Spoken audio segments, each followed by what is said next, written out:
ஆதவ அர்ஜுனாவின் பேச்சை விஜய் ரசிக்கிறாரா? இந்த கட்சியினுடைய இதே வந்து fake ID, fake news.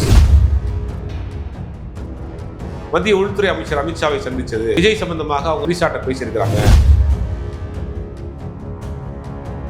Trisha சொல்லிதான் விஜய கட்சி ஆரம்பிச்சாரு. ஆனா இந்த தேர்தலில் த்ரிஷா போட்டியிடுவதற்கு கூட வாய்ப்பு இருக்கு. விஜய் நமக்கான ஆளாக இருக்க மாட்டார். இதுவரைக்கும் விஜய் வந்து வாயை திறந்து சிபிஐ விசாரணைக்கே மடியல. எவ்வளவு தில்ல பாத்தி அங்க தலைக்கு.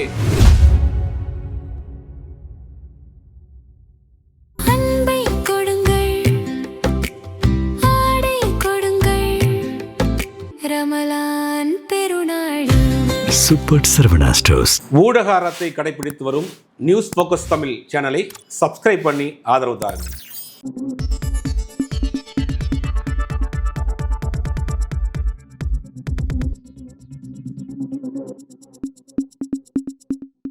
நியூஸ் போக்கஸ் தமிழ் நேயர்களுக்கு வணக்கம். இன்று நம்மோடு இணைந்திருக்கும் சிறப்பு விருந்தினர் பத்திரிகையாளர் சுபேர் அவர்கள். சார் வணக்கம். வணக்கம் சார். இப்போ தாவேகா என்டிஏ கூட வந்து கூட்டணி பேச்சுவார்த்தை நடத்தலன்னு சொல்லி சிடிஆர் நிர்மல்குமார் வந்து பேசியிருந்தாரு. ஆனால் பேசியிருந்தாலும் மறைமுகமாக வந்து 80 சீட்டு வரை வந்து பாஜக கூட்டணிக்குள்ள தாவேகா தரப்போறதா ஒரு செய்தி போயிட்டு இருக்கு. என்ன சார் நடந்துட்டு இருக்கு இன்னும் கூட்டணிக்குள்ள? இல்லை, ஆல்மோஸ்ட் அந்த கூட்டணி இல்லை அப்படிங்கிறது நமக்கு தெரிஞ்சு போச்சு. அதாவது என்னன்னா, இது ஒரு நரேஷன் செட்டிங் தான். அதாவது அவங்க ஆட்சி அதிகாரத்தில் பங்கு, நாங்கள் தான் அடுத்த மெயின் ஃபோர்ஸு, தூய சக்தியெல்லாம் சொல்லியும் கூட தமிழ்நாட்டில் எந்த கட்சியும் வரல, கூட்டணிக்கு வரல. அப்போ தனித்து விடப்பட்டது. தன்னுடைய பெர்சனல் லைஃப் ஒன்று பெருசாக பூம் ஆகுது. தன் மனைவி கம்ப்ளைண்ட் கொடுக்குறாங்க, ஒரு நடிகை தான் இது காரணங்கிறாங்க. அந்த நடிகையோடு ஒரு வெளியில் வந்து என்ன பண்ண பிறகு என்ன ஆச்சுன்னா, அவருடைய ரசிகர் எல்லாமே அவருக்கு எதிராக திரும்ப ஆரம்பிச்சிட்டாங்க. சமூக வலைதளங்களில் அவர் கடுமையாக எதிர்க்க ஆரம்பிச்சிட்டாங்க. அப்போ அவருடைய இமேஜ் ஒட்டுமொத்தமாக அப்படி சரியாக ஆரம்பிக்குது. ஒரு பக்கம் கூட்டணி பலம் இல்லை, ஒரு பக்கம் பெர்சனல் லைஃப்பில் நடந்த விஷயம். அப்போ அவர் இமேஜ் சரியானவனே என்ன பண்ணுறாருன்னா, இதை டைவர்ட் பண்ணணும் அப்படின்னு பார்க்குறாங்க. நம்ம நிகழ்ச்சியிலையும் சரி, பல இடங்கள்லையும் சரி, நம்ம திரும்ப அதான் சொல்கிறோம். பாஜகவால் உருவாக்கப்பட்டு வளர்த்து கொண்டிருக்கக்கூடிய ஒரு நபர் தான் விஜய். ஓட்டை பிரிக்கிறதுக்காக அவரை பயன்படுத்துகிறாருங்கன்னு சொல்கிறோம். அப்போ இதுக்குள்ளேயே வந்து ஒரு கேம் ஒன்று ஆடுறாங்க. என்ன பண்ணுறாங்க அப்படின்னா, பாஜக அழுத்தம் கொடுக்குது, சிபிஐ வச்சு நெருக்கடி கொடுக்குது. எந்த கட்சியாவது டெல்லியில் விசாரணைக்கு வர வச்சுட்டு கூட்டணி பேச்சுவார்த்தை நடத்துறதாக வெளியில் செய்தியை கசி விடுவாங்களா? அது எப்படி செட்பேக்காக மாறுவீங்க? அப்படி ஒரு வகையில் அவங்க கூட்டணியை முடிவு பண்ணியிருந்தாங்கன்னா, தமிழ்நாட்டில் கூட எல்லாருக்குமே தெரிஞ்சிருக்குமே, சிபிஐ விசாரணை கூட்டு போய் மிரட்டி கூட்டணியை கொண்டு வந்துட்டாங்கன்னு. அது ஓப்பனாக வெளிப்படையாக தெரிஞ்சு அப்படி ஒரு கூட்டணியை கொண்டு வந்து என்ன பலன்? அப்போ இதை வந்து அவங்க பயன்படுத்துகிறாங்க, தாவேகா பயன்படுத்துகிறாங்க. இதில் அப்பாவி யாருன்னா அதிமுக தான். அதிமுகவுக்கு எடப்பாடி பழனிசாமிக்கு விடவும் மனசு இல்லை. ஆனால் உள்ளே கூட்டு வந்தாலும் எப்படி அகாமடேட் பண்ணிக்கிறதுங்கிறதும் புரியலை. அப்போ என்ன செய்கிறது, ரியாக்ட் பண்ணுறாமல் அவங்க பண்ண முடியாமல் இருக்கிறாங்க. அப்போ இந்த விஷயத்தை தாவேகா என்ன பண்ணுறாங்கன்னா, தன்னுடைய பெர்சனல் லைஃப்பை டைவெர்ட் பண்ணி விடுறதுக்காக இதை கையில் எடுத்துக்கிட்டு இவங்களே செய்தியை கொடுக்குறாங்க. மாவட்ட செயலாளர் கூட்டத்தை நடத்தினோம், அதில் வந்து 90 மாவட்ட செயலாளர் ஓகே பண்ணிட்டாங்க, கூட்டணிக்கு போயிருக்காரு, அதே மாதிரி கூட்டணி முடிஞ்சிடும் அப்படி இப்படின்னு அவங்க வந்து செய்தியை கிளப்பி அவருடைய பெர்சனல் லைஃப்பில் இருந்த விஷயத்தை டைவெர்ட் பண்ணுறதுக்கு பிஜேபி டிவிக்கு அலையன்ஸுங்கிற மேட்டரை கையில் எடுத்தாங்க. ஆனால் இப்போ அவர் டெல்லிக்கு போயிட்டு வந்ததுக்கு பிறகு பார்க்குறப்ப, அதே மாதிரி நம்ம பேசிக்கிட்டு இருக்க வீடியோ அப்லோட் பண்ணுறதுக்குள்ளே கூட ஒரு நல்ல நாள் நேரம் பார்த்து அவருடைய வேட்பாளர் முதல் லிஸ்ட் வர்றதுக்கு வாய்ப்பு இருக்குது.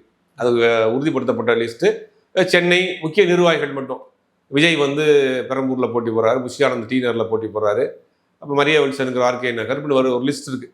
இவங்க மட்டும் இப்போ ஜேசிடி பிரபாகரன் இந்த மாதிரியான லிஸ்ட்டு மட்டும் முதல் வேட்பாளர் லிஸ்ட்டு அவங்க போட போகிறாங்க. இருக்கிறதே அவங்க தான். முதல் லிஸ்ட்டை வந்து ரிலீஸ் பண்ண போகிறாங்க. ஆல்மோஸ்ட் அவங்க தனியாக போகிறாங்க. அப்போ இதில் 2 விஷயம் இருக்குது. ஒன்று, தனக்கான அந்த பர்சனல் இஷ்யூவை டைவர்ட். 2வது இஷ்யூ என்னென்னா, பாஜகவுடைய அழுத்தத்துக்கே அடிபணியில், சிபிஐ விசாரணைக்கே மடியில்.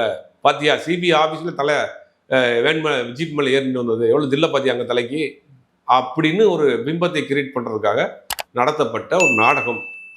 அவர் விழுந்து கிடந்த அந்த ஒரு இமேஜை சரி பண்ணுறதுக்கு, தூக்கி நிப்பாட்டுறதுக்காக நடத்தப்பட்ட, அவர்களாக கொடுக்கப்பட்ட செய்தி, அவர்களாக பரப்பப்பட்ட செய்தி. இது நீங்க நாடகம் சொல்றீங்க. ஆனா சிபிஐ விசாரணை முடிச்சுட்டு வந்து அடுத்த நாளே பாத்தீங்கன்னா, இன்னைக்கு ஜனநாயக படத்துக்கான அந்த மறு ஆய்வு தணிக்கை குழு நீங்க படம் பாக்குறாங்க. பெரும் நெருக்கடியா போயிட்டு இருந்துச்சு இல்லையா? இதெல்லாம் பார்க்கும்போது கூட்டணிக்குள்ள பேச்சுவார்த்தை போயிருக்குன்னு எடுத்துக்க முடியும் நம்மளால. இல்ல, ஆல்ரெடி 20 நாளுக்குள்ள அந்த ரிவைசிங் கமிட்டிக்கு போனதுக்கு பிறகு படம் பார்க்கணுங்கிற ஒரு கட்டாயம். தேர்தல் தேதி அறிவிச்ச பிறகுதானே வந்து அவங்களுக்கு அந்த இது பண்றாங்க. அப்ப 20 நாளுக்கு முடிஞ்சவொடனே அவங்க ரிவைசிங் கமிட்டி படம் பார்க்கறதுக்கு அப்பாயின்மெண்ட் ஃபிக்ஸ் பண்ணுறாங்க. அதில் ஒருத்தருக்கு உடம்பு சரியில்லாமல் போயிடுது. அப்புறம் உடனே வந்து அதை திருப்பி தள்ளி வைக்கிறாங்க. இவங்க பார்க்குறாங்க இது ஆல்மோஸ்ட் எதுக்காக கொடுத்தானே ஆகணும். அப்படிங்கும்போது அதுக்கும் இதுக்கும் சம்மந்தம் கிடையாது. இப்போ இவர் எதுக்கு ஜனநாயக படத்தை நிப்பாட்டி வச்சுட்டாங்கன்னா, நான் சொல்கிற பேச்சை கேட்கணும், நீ கைமீறி போயிடக்கூடாது. நம்மளால் உருவாக்கப்பட்டவர் தான், நம்மளால் உருவாக்கப்பட்டவராக இருந்தாலும் கைமீறி போயிடக்கூடாது. எங்கே சிக்கல்னா, ராகுல் காந்தி ட்வீட் போட்டது தான் சிக்கல். அவங்களுக்கு வந்து ட்ரிகர் ஆயிடுச்சு. ராகுல் காந்தி ட்வீட் போட்டால் நாங்கள் படத்தை ரிலீஸ் பண்ணிடுவோமா, நான் சொன்னால் தான் படம் ரிலீஸ் ஆகும் தெரியுமா அப்படின்னு அங்கே ஒரு செக்கை வைக்கிறாங்க. இப்போ என்னென்னா ஆல்மோஸ்ட்டு தேர்தல் தேதி அறிவிச்சாச்சு, படம் இப்போ ரிலீஸ் ஆகாது, வேர்ல்டு வைடு பிரச்சனை போயிட்டுருக்கு. அப்படியே சென்சார் கொடுத்தாலும் படத்தை ரிலீஸ் பண்ண முடியாது. ஏன்னா உலகம் முழுக்க இன்னைக்கு இந்த முனையும் கிடக்கிறது, பல இடங்கள்லாம் பிரச்சனைகள், மிடில் ஈஸ்டில் படத்தை ரிலீஸ் பண்ண முடியாது.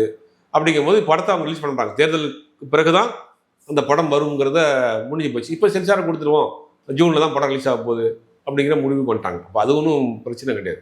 இப்போ இதில் என்னன்னா, இந்த சந்தர்ப்பத்தை விஜய் தாவேக்கா பயன்படுத்திட்டு, அண்மையில் உள்ள இமேஜை பயன்படுத்திட்டு, இமேஜை திருப்பி பில்டு பண்ணுறதுக்காக இதை பயன்படுத்திட்டாங்க. சார் இதை ஒட்டி கூட இது வரைக்கும் அவங்க கூட்டணி பற்றி பேச்சுவார்த்தை நடத்தலன்னு சொல்லி இரண்டாம் பட்ட தலைவர் தான் பேசுகிறாங்க தவிர, தாவேக்கா அதில் விஜய் அவர் சைட்லேருந்து எந்த ஒரு அறிக்கையுமே இதை பற்றி எதுவும் பேச்சு இல்லாமல் இருக்குல்ல சார்? தாவேக்கா தரப்புல ஏதாவது அறிக்கை வந்திருக்கா, மறுப்பு வந்திருக்கா, வருத்தம் இருந்திருக்கா, நன்றி இருந்திருக்கா? இன்னைக்கு பாருங்க, ஆதவர்ஜினா பேசின ஒரு விஷயம் இந்திய அளவில் ஒரு பெரிய அரசியலில் பெரிய ரஜினிகாந்தை பற்றி பேசுறது பெரிய கடும் கண்டனங்களை உருவாக்கிட்டு இருக்கு. தமிழ்நாட்டை பொறுத்த வரைக்கும் தமிழ்நாட்டிலையும் இருக்கக்கூடிய எல்லா கட்சிகளும், கட்சி சார்ந்த எல்லாருமே இதை கடுமையாக கண்டிக்கிறாங்க. ஒரு பொது வழியில் ஒரு 50 வருஷமாக இருக்கக்கூடிய ஒரு நடிகரை நீங்கள் வந்து இந்த மாதிரி விமர்சனம் பண்ணலாமா அப்படின்னு கடுமையாக கண்டனம் தெரிவிச்சிருக்காங்க. ரஜினிகாந்த் கூட இன்னைக்கு வந்து ஒரு லெட்டர் கொடுத்து அறிக்கை கொடுத்துருக்காரு. அந்த அறிக்கையில் வந்து ரஜினிகாந்த் ஆதவர்ஜினாவை நேரடியாக விமர்சனம் பண்ணாட்டியும் கூட அவருக்காக ஆதரவு தெரிவித்தவர்களுக்கு நன்றி தெரிவிச்சிருக்காரு. இது ஒரு உயர்ந்த பண்பு. விஜய்க்கு என்ன நடந்துச்சு, 41 பேர் அந்த கரூர் துயர சம்பவத்துக்கு பிறகு அப்போ அதிமுக எப்படியா நம்ம கூட்டணிக்கு வந்துருவாங்க, கொடி அசையுது, காற்று வருது அப்படின்னு கிடைச்சா எடப்பாடி பழனிசாமி பாட்டெலாம் பாடினார். அதுக்காக நான் சட்டமன்றத்துக்கு போய் அவருக்கு ஆதரவாகலாம் பேசினார். ஆனால் குறைந்தபட்சம் இன்னைக்கு வரைக்கும் ஒரு நன்றி கூட சொல்லு. இது என்ன பண்பு உங்கள்கிட்ட? ஒரு அடிப்படை பண்பு என்ன தெரியுமா உங்களுக்கு? தேங்க்ஸ், சாரி, இந்த 2 தான் அடிப்படை பண்புமாங்க. நீங்கள் ஒரு விஷயத்த தெரியாமல் பண்ணிட்டோம் அப்படின்னா முதலில் டக்குன்னு நீங்கள் கேட்கணும் சாரி. ஒருத்தர் உங்களுக்கு சிறு உதவியாக இருந்தால் கூட அவங்க தேங்க்ஸ் சொல்லணும். இது வந்து அடிப்படை பண்பு. இந்த அடிப்படை பண்பே இல்லாத ஒரு நபராக, இல்லாத ஒரு கட்சியாக தாவேக்காரு. ராகுல் காந்தி உங்களுக்கு பேசுகிறாருங்க, உங்களுக்கு இந்தியாவோட எதிர்கட்சி தலைவர் உங்கள்கிட்ட ஃபோனில் பேசுனா ஒரு செய்தி இருக்கு, நன்றி தெரிவிச்சுட்டு போங்களேன். எடப்பாடி பழனிசாமிக்கு நன்றி தெரிவிச்சுட்டு போங்களேன். ஜனநாயகன் படத்தை முடக்கிறதுக்கு நீங்கள் எதிர்க்கிற தீய சக்தின்னு சொல்லக்கூடிய திமுகவிலிருந்து தான் ஆதரவு வந்துச்சு. முதலமைச்சர் உங்களுக்கு இதுக்கு ஆதரவு கொடுத்தாரு, படத்தை முடக்கூடாது, ஜனநாயக ரீதியாக படத்தை ரிலீஸ் பண்ணுங்க அப்படின்னு. நீங்கள் என்ன பண்ணீங்க, ஒரு 3 மாதம் கழிச்சு அது நக்கலாக ஒரு நன்றி சொன்னீங்க. இப்போ ரஜினிகாந்த் என்ன பண்ணுறாரு, எனக்கு ஆதரவாக நின்றதுக்கு உடனே நன்றி தெரிவிக்கிறார். அப்போ இந்த பண்பு கூட அவங்கள்ட்ட இல்லையே. இல்லை சார், களத்தே இல்லாத ரஜினிகாந்த் அவர்கள் மீது விமர்சனம் வந்து திமுக ஒப்பிட்டு வைக்கிற காரணம் என்ன சார்? என்ன களத்தில் இல்லை, அரசியல் களத்தில் சொல்கிறேன். அரசியல் களத்தில் என்னன்னா, தமிழ்நாட்டில் இன்னைக்கு ஒரு உச்ச நட்சத்திர நடிகர் இல்லையா, அவருக்கு ஒரு பெரிய ரசிகர் கூட்டம் இருக்குல்ல. ரஜினிக்கு விஜய்னு சொல்லக்கூடிய அளவுக்கு இல்லாட்டியும் கூட அதுக்கு ஈக்குவலாக ஒரு கூட்டம் இருக்குல்ல. அப்படி அரசியல் தமிழ்நாடு, ஆந்திரா, கர்நாடகா 3 மாநில அரசியலிலும் முக்கியமான நபராக கருதப்படக்கூடியவர். ராஜ்குமார் கடத்தல் விவகாரத்தில் பார்த்தோம், 2 மாநிலத்துக்குள்ள பிரச்சனை வந்துடக்கூடாது. 2 மாநிலத்துக்குள் ராஜ்குமார் கடத்தி வீரப்பன் ஏதாவது பண்ணிட்டாருன்னா 2 மாநிலத்துக்குள் தீராத பகையாயிரும். அது நம்ம ஒரு முன்னுதாரணமாக எடுத்து செய்யணும் அப்படிங்கிறதுக்காக தான் ராஜ்குமார் கடத்தல் வந்து இவர் வந்து முன்னெடுத்து அந்த விஷயத்தை கொண்டு போகிறார். இவர் தான் வீரப்பன் மூலியமா, நக்கீரன் கோபால் மூலியமா வீரப்பட்ட பேசுகிறாரு, தமிழ்நாடு சார்பாக வந்து கலைஞர்கிட்ட பேசுகிறாரு. அந்த பிரச்சனையை சுமூகமாக முடிக்கணுங்கிற ஒரு முன்னெடுப்பு எடுத்தார்ல. தமிழ்நாட்டில் நம்மளை கொண்டாடின ரசிகர்களுக்கு, தமிழ்நாட்டு மக்களுக்கு இது ஒரு தீரா பகையாயிடக்கூடாது 2 மாநிலத்துக்குள்ள. இப்போ நம்ம ஒரு மத்தியஸ்தம் பண்ணுவோம், நம்ம ஒரு நடுநிலையாக இறங்கி பண்ணுவோம்னு பேச்சுவார்த்தை நடத்தி அவர் மீட்டு கொண்டு வந்தாங்க. இப்படி தமிழ்நாட்டு அரசியலும், கர்நாடக அரசியலிலும், ஆந்திரா அரசியலிலும் அவர் பேச்சுக்கு ஒரு மதிப்பு இருக்குல்ல, ஒரு ரசிகர் கூட்டம் இருக்குல்ல. அப்படிப்பட்ட ஒரு நபரை நீங்கள் போகிற போக்குல அவர் பயந்தாரு, அவர் மிரட்டிட்டாங்க அப்படின்ற மாதிரியான வார்த்தைகளை பயன்படுத்துறது என்ன மரியாதை, என்ன அழகு? அப்போ இதற்கு இப்போ வரைக்கும் அவர்கள் தரப்புலேருந்து நம்ம பேசிகிட்டு இருக்க இப்போ வரைக்கும் மறுப்போ வருத்தமோ, நான் வாய் தவறை சொல்லிட்டேன், அரியா அம்மையில பேசிட்டேன், மன்னிச்சுக்கங்க, இல்லை வந்து நான் வேற ஏதாவது ஃப்ளோவில் பேசினேன், சொன்ன விஷயங்கள் திருப்பி பேசப்பட்டது, அதனால் மனது பாதிக்கப்பட்டிருந்தா ஒரு மன்னிப்பு கேட்கவில்லையே. 3 நாள் ஆச்சு கேட்கலையே. கட்சியோட தலைவராக விஜய் ரசிக்கிறாரா? இதை அதான் நம்ம கேட்க வேண்டியதாக இருக்குது. ஆதவர்ஜினாவின் பேச்சை விஜய் ரசிக்கிறாரா, ஏற்றுக்கொண்டாரா, ஆமோதிக்கிறாரா, வரவேற்கிறாரா? இதுதான் சொல்றேன். இந்த அரசியலில் பக்குவம் இல்லை, அடிப்படை இல்லாத ஒரு நபர்கள் இந்த கூட்டம். அதுதான் அந்த வார்த்தையை திரும்ப திரும்ப நம்மளும் சொல்லக்கூடாதுன்னு பார்த்தா கூட அவர்கள் செயல்பாடுகள் அது தற்கொலைகள்ங்கிறது காட்டிக்கிட்டே இருக்கு. இரண்டாம் கட்ட தலைவர் எல்லாத்தையுமே கூட்டணிக்கு போனா நம்ம ஜெயிக்க முடியும்னு சொல்லி மனநிலை இருக்கிறதாவும் செய்தி இருக்கு சார். எல்லாமே செய்தி தாங்க. அவங்க தான் கலப்பி விட்ட செய்தி. இந்த செய்தியை கொடுத்ததே அவங்க தான். பல பத்திரிகைகளுக்கு பல தொலைக்காட்சிகளுக்கு பேசிக்கிட்டு இருக்கவங்க செய்தியை கொடுத்ததே அவங்க தான். இவங்களுடைய அரசியலே சோசியல் மீடியா, ஒரு 2-3 மெயின் ஸ்ட்ரீம் சேனலு, ஒரு 150 பேஜ் வச்சுருக்காங்க, பக்கங்கள் வச்சுருக்காங்க. அந்த செய்திகளை பரப்புறது தான். இன்னைக்கு அங்கே போனார், வெளியே வந்தார், இங்கே வந்தார் அப்படிங்கிற செய்திகளை இவங்க தான் உருவாக்கி அதை பரப்புகிறாங்க. கிரியேட் பண்ணி அதை ஸ்ப்ரெட் பண்ணுறாங்க. ஒரு நியூஸை கிரியேட் பண்ணுறாங்க. நியூஸை வந்து கவர் பண்ணுறது ஒன்று, கிரியேட் பண்ணுறது ஒன்று. இவங்க கிரியேட் பண்ணுறாங்க, ஒரு செய்தியை உருவாக்கி அதை பரப்புறது. அந்த வேலையை தான் செஞ்சுக்கிட்டு இருக்காங்க. இவர் களத்துக்கு போகிறாரா, இல்லை மக்கள் சேவை இது பேசுகிறாரா, மக்கள் பிரச்சனை பேசுகிறாரா, கேஸ் தட்டுப்பாடு ஏற்பட்டிருக்கு, தமிழ்நாடு முழுக்க பெரிய பிரச்சனை இருக்குது, நீங்கள் இதை பற்றி ஏதாவது கருத்து சொல்லியிருக்கீங்களா, போராட்டம் பண்ணியிருக்கீங்களா, ஆர்ப்பாட்டம் பண்ணியிருக்கீங்களா, அப்பாவி சிறு வியாபாரிகள் பாதிக்கப்பட்டிருக்காங்க, சிறு சிறு கடைகளில் வச்சுருக்கவங்க பாதிக்கப்பட்டிருக்காங்க, உங்கள் நிலைப்பாடு என்ன, அவங்களுக்கு உதவி செஞ்சுருக்கீங்களா, செய்திகளை மட்டும்தான் பரவ விடுவாங்க. இந்த செய்திகளை பரப்புறதான் எங்களுடைய இந்த கட்சியினுடைய இதே வந்து ஃபேக் ஐடி, ஃபேக் நியூஸ். இதுதான் உங்கள் கட்சியினுடைய அடிப்படை கொள்கையே. அப்போ நேற்றைய தினம் கூட தேனாம்பேட்டை அலுவலகத்தில் ஒரு அவசர ஆலோசனை கூட்டம் வந்து அவசரமாக சில ஆலோசனை கூட்டங்கள் நடத்துறது காரணம் என்ன சார்? அவசர ஆலோசனை கூட்டம்னா என்ன, ரோட்டில் திடீர்னு ஒரு டிண்டு போட்டு உட்காந்துருக்காரு, ஒரு ஆஃபீஸை பிடிச்சி அதை ரெடி பண்ணி அந்த ஆஃபீஸ் ஓப்பன் நடந்திருக்கு. அதுக்கு ரஜினியை விஜயை கூப்பிட்டுருக்குறாங்க. இது என்ன அவசரம்? இவங்க போகிறது அப்படிங்க பரபரப்பாக போகிறது. அவசர ஆலோசனை என்ன அவசர ஆலோசனை பண்ணாரு?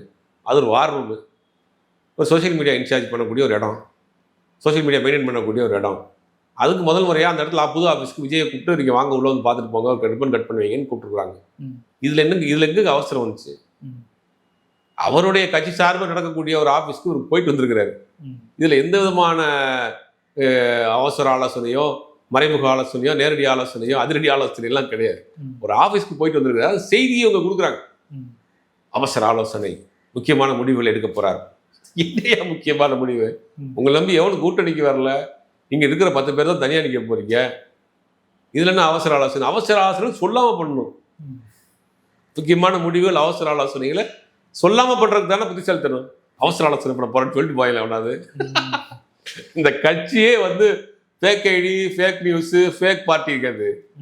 முழுக்க அப்படிதான் அந்த பரப்புக்கூடிய செய்திகளாக தான் இருக்குது. குறிப்பாக பாஜக தரப்புல இருந்து ஒரு நடிகையை வச்சு தாவேகா கூட வந்து கூட்டணி பேச்சுவார்த்தை மும்பையில் நடைபெற்றதாகவும் ஒரு செய்தி வந்திருக்கு சார். செய்தியோட பின்புலம் என்ன சார்? இன்னைக்கு தினமலர் பத்திரிகையில தினமலர்லேயே வந்திருக்குங்கிறதா நமக்கு வந்து ஆச்சரியமாக இருக்குது.